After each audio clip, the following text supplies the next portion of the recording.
Okay guys, sorry the video cuts me off after 15 minutes. Oh sorry, I've had to cut the last 5 minutes or 7 minutes because YouTube only lets a 15-minute video.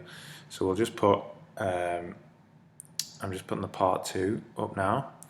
So I think the video finishes on the first conflict between the two stakeholders, which was in this paragraph here. Where we talked about socially responsible investors and shareholders that had less concern for social responsibility. So what I went on to discuss before it was cut off was a second conflict between, I've put another stakeholder conflict may arise between socially responsible investors and employees, but you could choose any stakeholder. As we said, there's loads of stakeholders to choose from. But in this one, I just went with employees. So I said, this is because socially responsible investors will be more interested in allocating extra business capital towards improving methods, such as being more sustainable in their operations, whereas employees may be more interested in increasing their wages, salaries, rather than improving the sustainability of the business's operations. So this will result in a stakeholder conflict because it will be difficult to allocate extra capital to appease both stakeholder interests. Alright, so we're discussing the argument again there, the conflict, and then we're doing what the command word tells us, which is to evaluate. So we're talking about the effect on the business then. What's the overall effect of this conflict?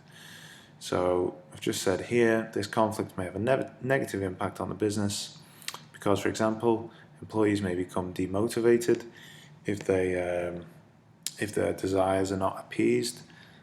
And if they become demotivated, productivity may decrease, which means quality standards and output may decrease. And consumer viewpoints even about the value for money from this particular business may be negatively impacted as a result of this.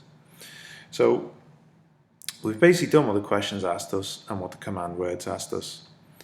So we've done our AO1 skills, defining and showing the full understanding of the key terms. And then we've built the arguments of two stakeholder conflicts with socially responsible investors, and then we've evaluated the effects that these conflicts would have on the business.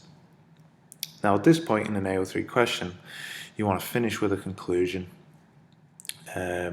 This case was a bit unique in the sense that we were concluding the effect of each conflict as we went on, because it made more sense in this question to do so.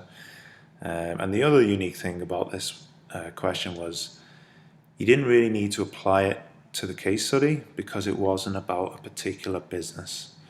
Okay, so you're getting ideas from the case study about socially responsible investors and what they want. So you are applying in a sense that you're using the same ideas that are in this case study, that they want a business to behave in an ethical fashion.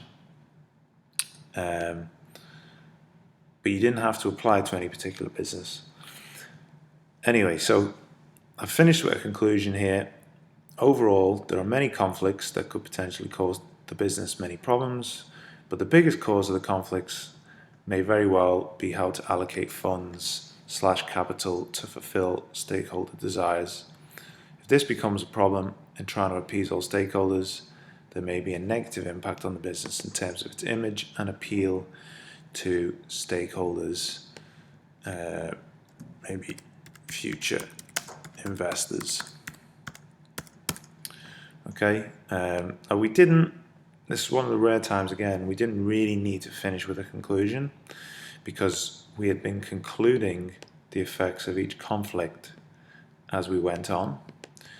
But it's just nice to end with maybe the most important cause of these conflicts, or something that kind of sums up your your overall answer to the AO3 question. Okay, so hopefully that's a little bit clearer on how to approach one of these questions. So I'll upload the example answer that I've just written out here, and hopefully the video helps you a little bit more in understanding it. And then I'll come back with another video of just explaining what to expect from a normal test question, normal test case study. Kind of what we did in the last lesson towards the end, showing you what to expect in terms of the question layouts, etc.